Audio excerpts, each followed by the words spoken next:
Assalamualaikum warahmatullahi wabarakatuh. Pada zaman Rasulullah sallallahu alaihi wasallam, pada awalnya baginda melakukan kerja-kerja dakwah secara sembunyi, dan pada ketika itu kaum Quraisy tidak lagi mengetahui kerja-kerja dakwah yang dilakukan oleh baginda. Dan seterusnya baginda melakukan kerja-kerja dakwah secara terang-terangan, dan pada ketika itulah kaum Quraisy bertindak untuk menentang ajaran yang dibawa oleh Rasulullah sallallahu alaihi wasallam. Kaum Quraisy ini melakukan tentangan secara keras-kerasan, dan apabila mereka melakukan penentangan secara keras-kerasan, mereka menyiksa, mereka melemparkan fitnah kepada Nabi Muhammad sallallahu alaihi wasallam, dan para sahabat yang pada ketika itu sama juga ditentang oleh kaum Quraisy kerana melakukan kerja-kerja dakwah.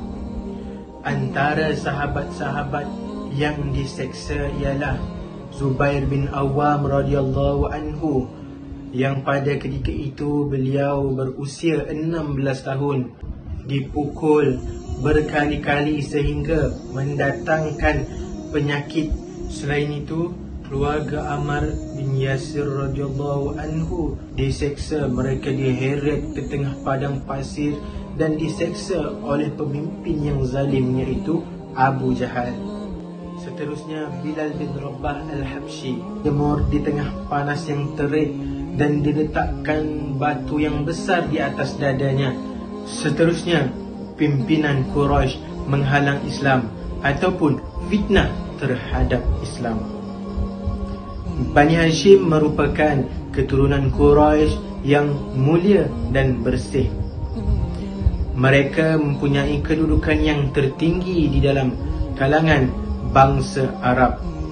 Oleh kerana Nabi Muhammad sallallahu alaihi wasallam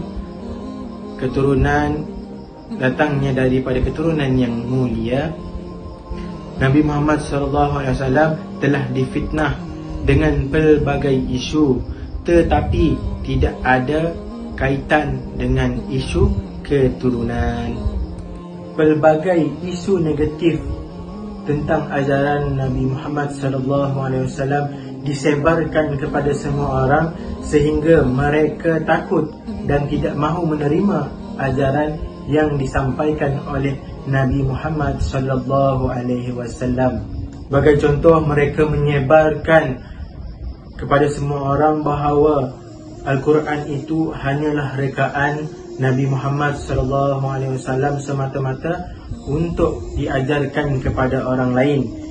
Ianya dinyatakan di dalam surah Al-Furqan ayat yang keempat. A'udzu billahi minasy syaithanir rajim. Maksudnya, dan orang-orang kafir itu berkata, Al-Quran ini hanyalah satu perkara yang dusta yang direka-reka oleh Muhammad, dan ia dibantu membuatnya oleh kaum yang lain. Maka dengan kata-kata itu, sesungguhnya mereka telah mendatangkan satu tuduhan yang zalim dan dusta. Ayat ini menceritakan tentang tuduhan yang dilemparkan oleh mereka tentang isi kandungan yang ada di dalam Al-Quran. Ada juga yang mengakui kehebatan Al-Quran dan menganggap bahawa Al-Quran ini adalah penulisan Nabi Muhammad sallallahu alaihi wasallam. Dan dalam ayat tersebut juga mereka berpendapat bahawa Nabi Muhammad mendapatkan bantuan orang lain untuk mereka Al-Quran ini. Pelbagai cara yang telah dilakukan oleh orang-orang Quraisy untuk menghancurkan semangat Nabi Muhammad sallallahu alaihi wasallam. Kaum Quraisy juga datang ke rumah Abu Talib untuk memerangi Rasulullah sallallahu alaihi wasallam. Pada masa itu mereka juga membawa seorang pemuda yang gagah dan tampan untuk menjadi tukar ganti kepada Nabi Muhammad sallallahu alaihi wasallam.